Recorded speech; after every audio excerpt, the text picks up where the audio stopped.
So the Chesed Aleph 98a.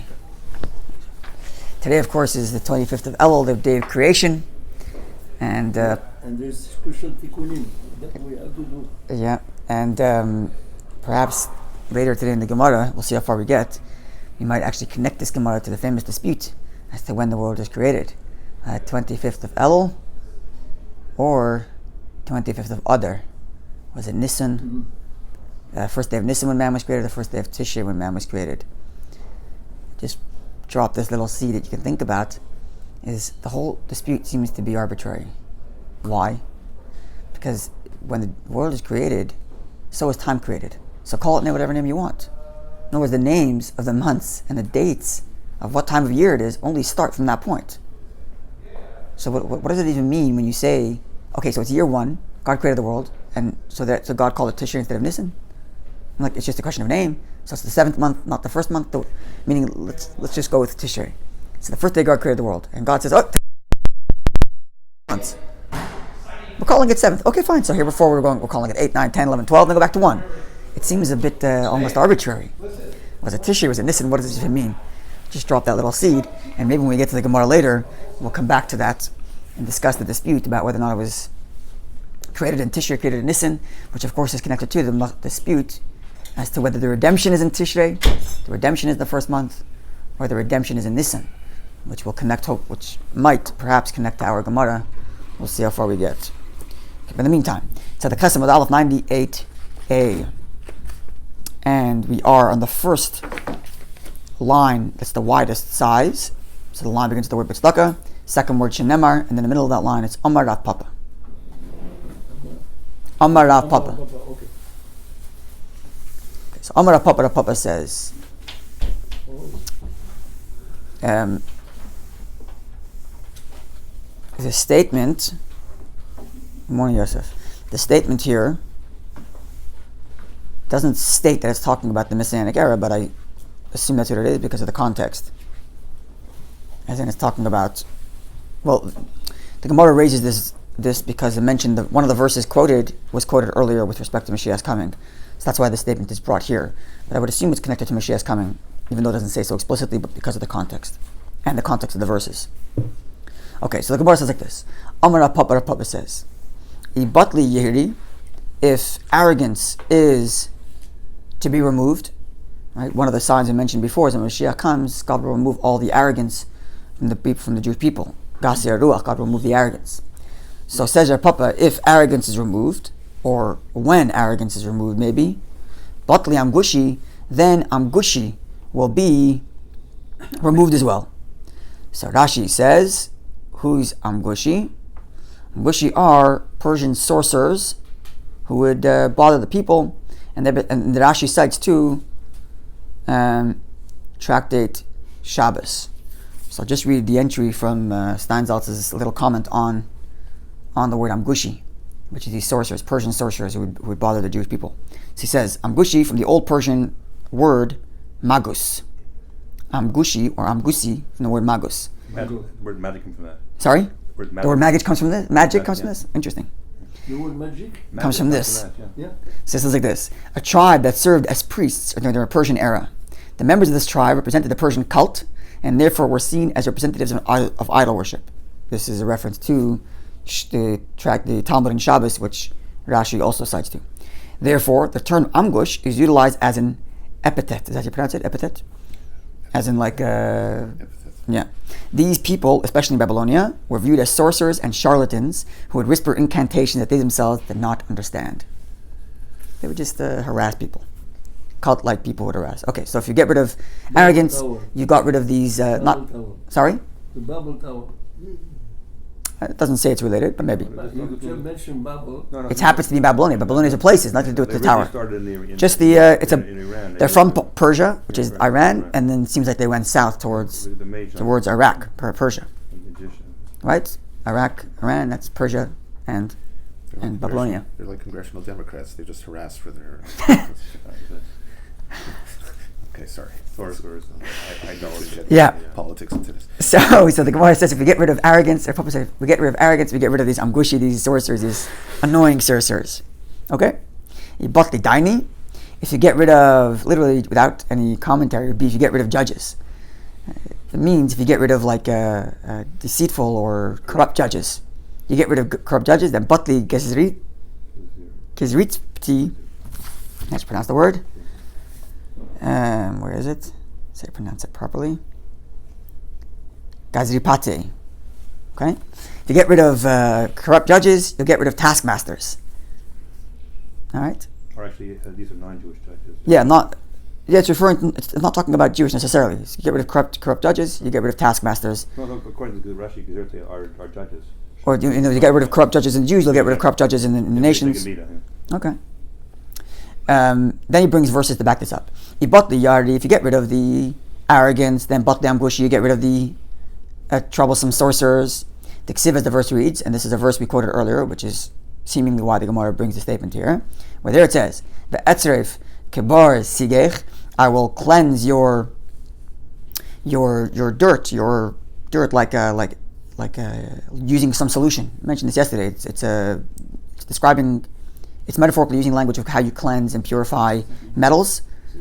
So I'll clean your dirt using the language of etzref, using the language of cleaning metals, using some solution, using some getting rid of alloys, using some solution.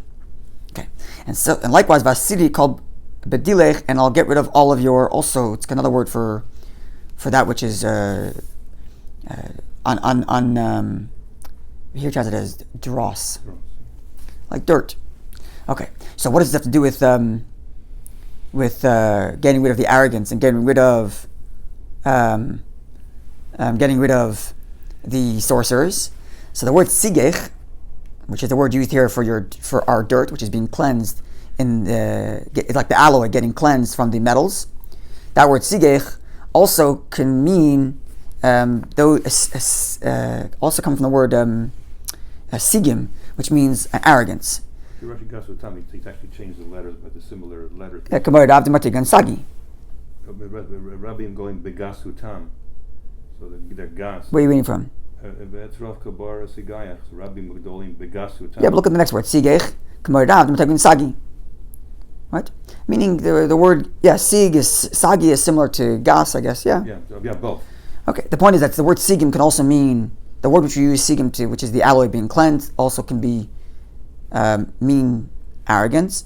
And then bedilech, which is the other word used for dross, for other dirt, which is removed, can also come from the word bedil, which means to separate oneself.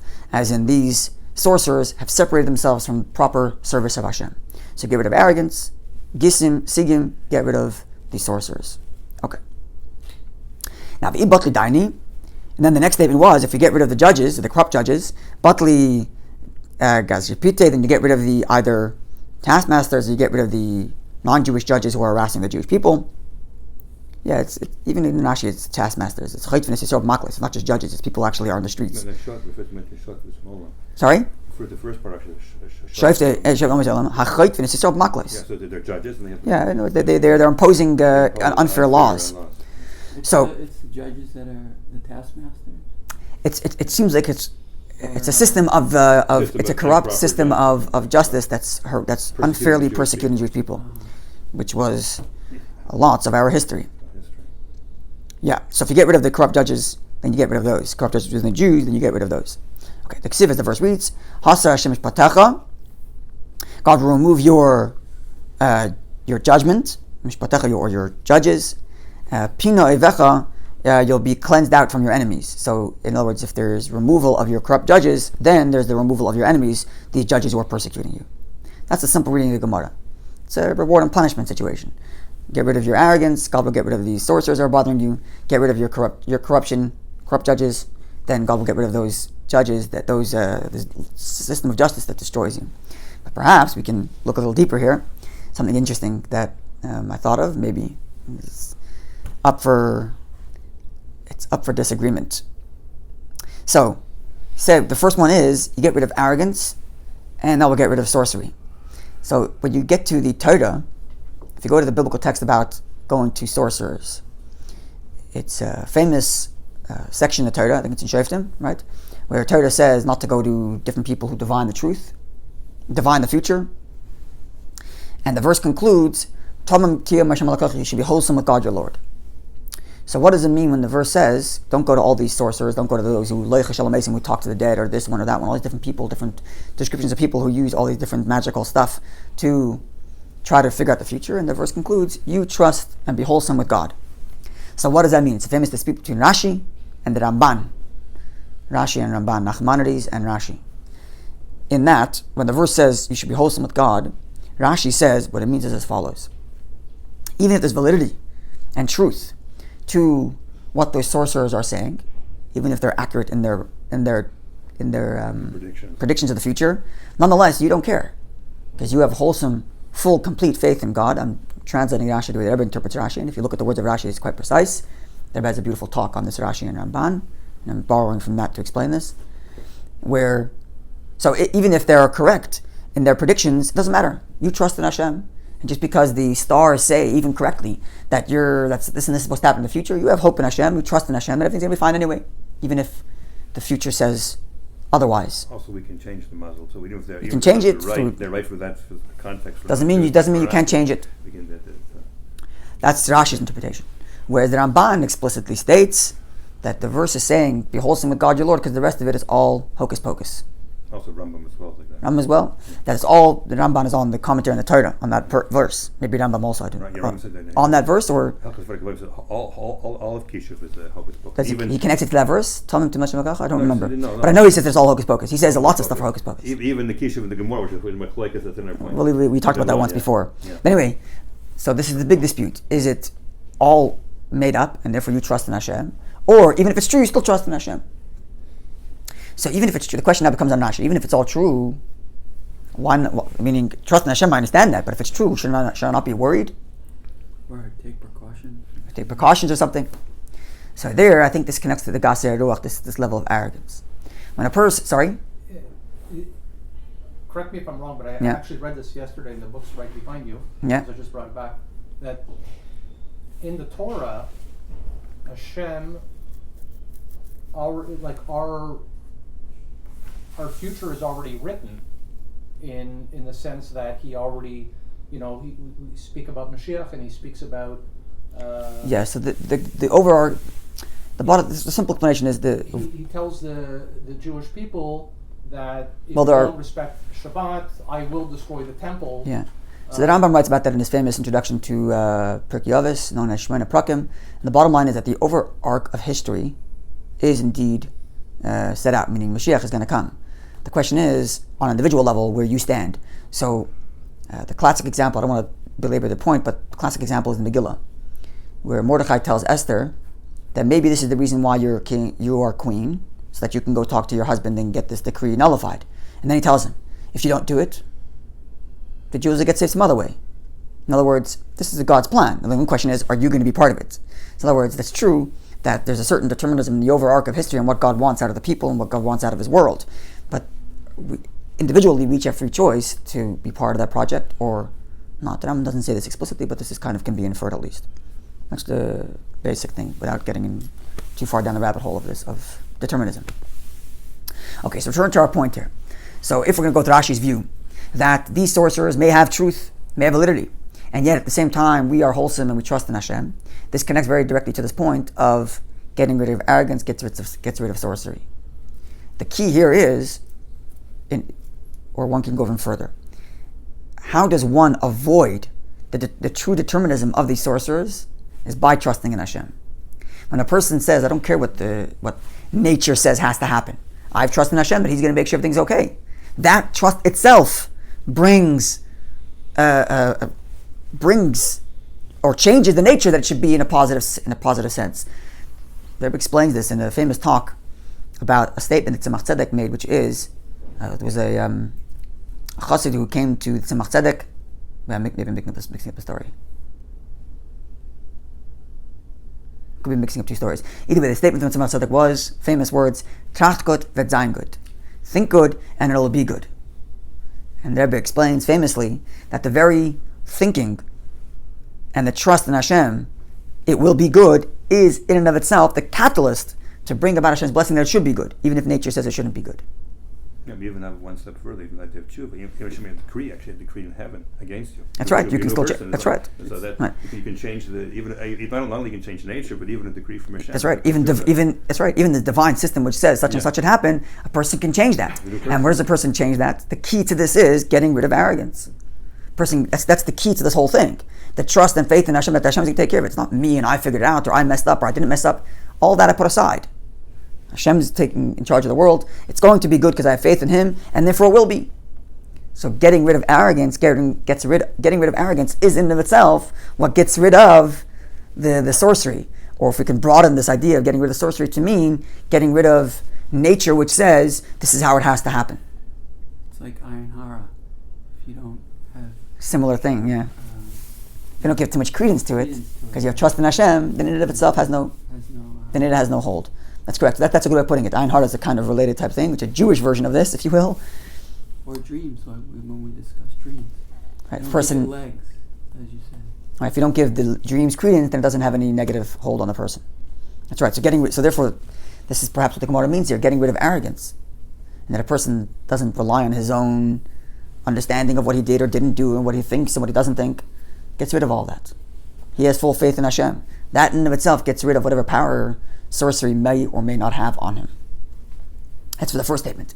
Now the second statement is a little bit more, another thought I had, and connecting it to a thought we've shared before about judging, right? We say here, get rid of the judges, and that gets rid of taskmaster. It gets rid of the oppressive nature of judging. So maybe it means something like this. Getting rid of corrupt judging means, maybe, is right, the Mishnah says, in Perek Chelek, about judging others. Number one, it says don't judge everybody favorably. It's one statement. And the other statement being, don't judge somebody until you get to their place. Right? Which means essentially that the Mishnah is allowing for judgment. But it's just telling you the conditions of those judgment. You could judge others, but just do it properly.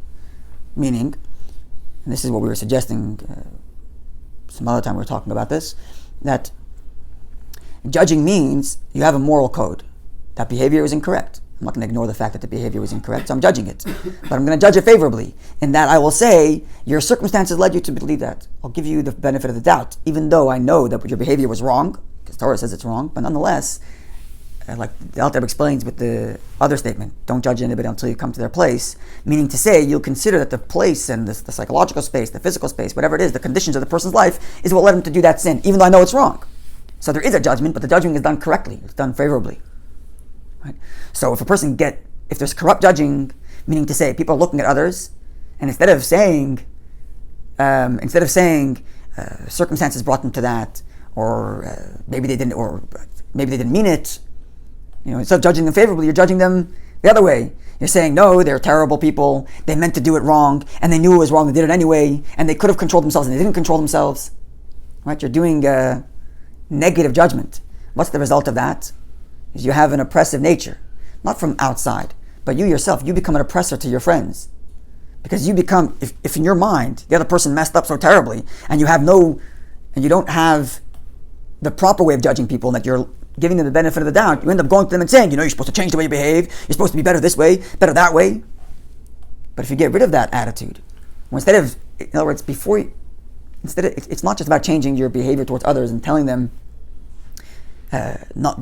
not to tell people how to live their lives, but it's more than that. Don't look at other people in such a way to lead you to that. Namely, don't look at them judging them corruptly.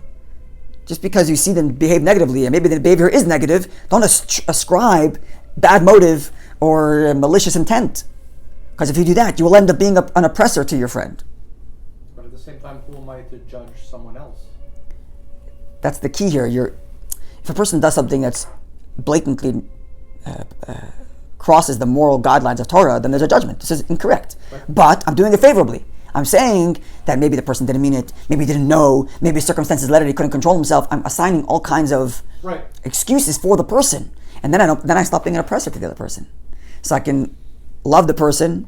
It's really the Chabad Enigma that everybody trying to figure out. On the one hand, everybody's allowed to come and shul. We let everybody come, no matter who they are, what their background is. If they drove to shul, didn't drive to shul, everybody's welcome here, right? And from the one hand, Chabad gets flack from people. How could you do this? You're giving an aliyah to someone who may or may not have a cell phone in his pocket on Shabbos. How could you do this? Da da da da da, etc. And then we go to the other extreme. You have people who tell us, you guys are so judgmental. You have a mechitza up in your shul. You're separating between men and women, and you have these kinds of laws. You have to wear tefillin every day. You have to do this and that. So how does Chabad straddle? You get knocked from the people on the right, and you get knocked from people on the left. What's going on? He's lost. So I think the key is in this statement here. There's a judgment. There's a certain moral code. Torah gives laws, but there's judging favorably. It's true that there are moral guidelines, and it's true if you ask a Chabad rabbi, you're allowed to drive in shul, the answer is no, you cannot. But at the same time, a person does come, I'm going to say this guy's a terrible person? No. I'm going to say, don l'kav schus, judge him favorably. He doesn't know, his upbringing didn't lead him to understand the negative implication of driving to shul on Shabbos. So we're straddling this line right in with this Mishnah. And I think this is perhaps what the Gemara means here. You get rid of the negative judging nature, then you'll get rid of the oppressive nature also. Meaning, keep your judges, keep your judgment, but it's favorably. And then there's no longer oppression. It becomes a welcoming and inviting community. Finding the correct balance. Right. Where there's strict moral guidelines, at the same time, there's not leniency, but we don't ascribe malicious intent to anybody, even the worst offenders. You ascribe it to their circumstance, to their upbringing, to their knowledge, whatever it is. Just to show you a funny story that happened this week.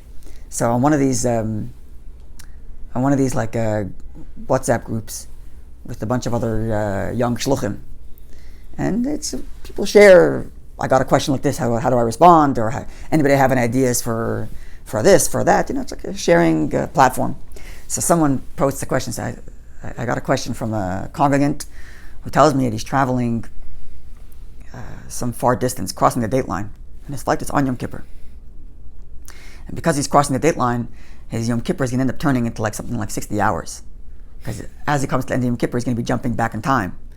So he says, Rabbi, without giving me a hard time for the fact that I'm traveling on Yom Kippur, tell me how long I should fast for. How long should I fast? And he says, Rabbi, don't worry, I ordered the kosher meal for the breakfast. But this is your classic Barditchever, the famous Barditchever, the colleague of the Alter Rebbe, actually, Mechutin also, their children married each other, grandchildren, I think, who, ascribe, you can look at the story in two ways. A terrible guy is flying on Yom Kippur and he has the audacity to fast. Or the reverse. Here's a Jew who grew up and in his upbringing wasn't taught that you don't fly on Yom Kippur. He doesn't understand the gravity of that. But for him to break his fast on Yom Kippur is out of the question. How beautiful is that? So of course the answer is don't fly. That's the halachic answer. But nonetheless, I don't want to make it sound like you're allowed to fly on Yom Kippur, God forbid. But in theory, I would think the right answer is actually you have to follow the place you took off. But don't publicize that, even though it's on video. Consult your local rabbi. But the point is, I'm just bringing out the beauty of this idea that you can look at it in two ways. Then a negative judgment. Sorry? Actually, it's not like he's driving. Yeah. Not driving. Actually, luckily, definitely eating on Kippur is much worse than on the plane because eating on Kippur is car. Right? So on a plane, Sure. Well, certainly there are levels of violation. So there is a framework. I mean, of course, it's not ideal. But a clever rabbi will try to find some way to get the person not to fly on Yom Kippur. Of course, obviously. But the point being, I'm just bringing out the beauty here that you can be the negative kind of judge and say this person's a terrible person, or you can be the positive kind of judge and become the not oppressive, no taskmaster judge. But a positive judgment which has no taskmaster. If he's entered the plane before Yom Kippur. That's also halachically problematic. You're not aboard a vessel that you know is going to be violating Shabbos. In fact, even, I don't want to get into this because it's a whole other set of halachas, but even like back in the old day where till today, if you're taking a cruise ship and you're on a boat for 2-3 weeks at a time, right? So you're on a boat over Shabbos, which in and of itself is problematic, especially if you're going on a cruise from Israel where there's Jews on the boats. It's a big problem that the Rebbe fought for. The Rebbe got Rabbi Moshe Feinstein on board. A long story in history, but the bottom line being that basic halacha, you can't get on the boat after Wednesday. After Wednesday. Yeah, to get on at least so that your initial travel was far enough before Shabbos that it's not as if you were going onto a plane in preparation for Shabbos or going onto a boat in preparation for Shabbos, even though you know you're going to be on the boat on Shabbos. Which is a whole other set of halachas. So travel across Europe to America, weeks. Yeah, if you're taking a cruise ship today, you're taking a cruise ship and you're going for 3 weeks. So you're on the plane, you're on the boat for Shabbos. Yes. Right. The question becomes when it docks on Shabbos, if you got to get off, not to get off. That's a separate question. Before you go on a cruise and you have a Shabbos, please consult your local Orthodox rabbi. There's But, a cruise ship that it's like a kosher for Passover. They Yeah, have for sure. seders on the cruise ship, Yeah. so you'd be going through. I would imagine they should, and they probably board the ship at least 3 days before Yom Tov. That's what I assume. I don't know. I just know that There are Pesach cruise ships. I haven't seen yeah, that. there's a cruise ship that somebody told me. Look into that. See when they leave. I'd be curious to see when they leave. Yeah, I wonder if they actually leave 3 days before Yom Tov. Anyway, before you do any of these things, of course, consult your local Orthodox rabbi. This is not the topic of our discussion, but it happened to come up. Okay. Just getting back to the previous point. Yeah. When you were speaking about the ones who predict. Okay. Yeah. I mean, they are predicting based on what God has, like Rabbi Gimple said, that the Bazallah said there. I mean, they're drawing on God's world in order to make an accurate, let's say, prediction of the future. Yeah. It's not like it's not like they're a false. In Rashi's view, yeah. Yeah, they're and maybe the emphasis not so much. You don't listen to them because it's kind of like you listen to them once, you think, oh, these guys really they really have it, right? And then you'll end up like thinking that they have this direct line to Sham, and they're always they could always fool you, you know. So best is like. There is a view like that, but Rashi seems to be going deeper and saying that even if it's all true and all good, it doesn't matter to you because you have a direct line to Hashem. So it doesn't matter. In other words, you have a direct line to the boss. So his system says it's going to be different. He can change his system if he wants to. Yeah. Right. So actually, there is such a view like that. There is such a view that reads that way. That's what you're saying. Right, but you could always say, they're probably right. But I'm not. But I don't want to get dependent on it. I don't want to get dependent on it, and I know I can I know I can change things, but it doesn't necessarily invalidate. I mean, there were lots of prophets like Bilam and all these. God made them prophets, and they were explicitly, and they were right quite often. Even the Gemara, by the way, Gemara says like this, makes a chiluk. You can't ask them, but if they volunteer information to you, you got to take it into account. Mm-hmm. Just mention this one. It's the same thing as were made, they took it into account. If you want to use it, have to, but the thing is, you're allowed to, but you can't ask them. You can't go to them. Right. If you want to put it in modern terms, you're allowed to read the predictions on the stock market and invest accordingly. I mean, not that you know the future, not that that's 100%, but is that called not trusting in Hashem? No. Because of course it is, right? But you have to remember who you're really relying on. Yeah. That's the bottom line. Right. No, that's why if you're broadening the term of, if you were talking about sorcery, if you want to like broaden it much more broad, we're talking about all of the natural world. And that the natural world runs in a certain way, and you have to act within it, but at the same time, you don't have the arrogance to think that I've got it all figured out. There's a humility, and if you get rid of that arrogance and you have the humility in accepting that this is what Hashem wants, then you get rid of the oppressive nature of nature. Because if you trust in Hashem, two things happen when you trust in Hashem. You read the points from Rabbi Bachia's Duties of the Heart, where all the points of the virtues of trust in Hashem. But two of the things that come out is, on the one hand, if it didn't go the way you want to, and this is what Hashem wanted. Who cares? I always trusted in Hashem anyway. I'm not upset about it. This is what Hashem wanted. And then if it goes right, you don't go around saying, look, I predicted the future. No, this is also because Hashem did it, even though I acted in the natural world and took the natural steps to get that conclusion. And I think that's the key here in the Gemara, getting rid of the arrogance of it, not getting rid of your action within the natural world, getting rid of the arrogance in your action in the natural world, as if thinking, you figured it out, I know why it's going to happen, and this is going to happen because I did it. No, because Hashem wants it. And if He doesn't want it, it won't happen. And if He doesn't want it, it will happen. Maybe it's addressing the sorcerer's arrogance, not yours. Is that possible? We could stretch the Gemara that way. It's certainly not in the literal reading, but... Not in the literal reading? Okay. Oh, meaning those who are in the business of predicting the future do so without your arrogance. They do. Maybe. That's interesting reading. In other words, if you're going to be in the business of speculation, do so with the humility of knowing that you don't run the world. Because with the stock market... Maybe we can spread it like that. If I go to the predictions of the stock market, yeah, I don't have a choice in the sense where, let's say he gave me predictions of the stock market, versus I say, you know what, I'm not going to read your predictions of the stock market, I'm going to rely on Torah. Yeah. But Torah doesn't give me the predictions of the stock market. You're not relying on Torah and how to behave in the stock market. Right. You're relying on your analysis. Right. But in terms of yielding a profit, you're not relying on your analysis. You're relying on Hashem to provide to yield a profit, and you are just providing with your analysis, you're providing a vehicle for God to grant you that parnasa, that profit, right? But it's the ultimate acknowledgement and humility in that you don't control the world. You do as best you can to make a vehicle for Hashem to provide, and when Hashem provides, it's His business. He provides, I'm happy. He doesn't provide, I'm also happy, because this is what He wanted. So I read His predictions, but not rely on His predictions. That's right. You trust in Hashem, right? You rely. It's going to a doctor. Right. You go to a doctor to heal you, right? But at the same time, you don't have the arrogance to think that the doctor is the Almighty. Is the Almighty. But the doctor is God's chosen vehicle, and it's an amazing thing that God chooses him as a vehicle. But it's God's chosen vehicle to provide you with healing.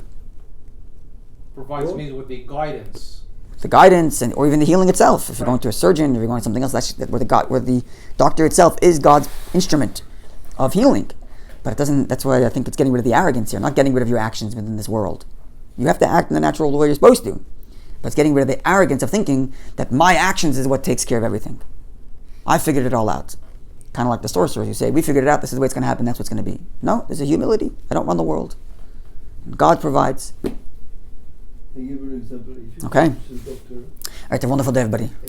We didn't get to the Gemara, the connection to creation of the world, but remind me tomorrow, God willing, and we'll talk a little bit about that.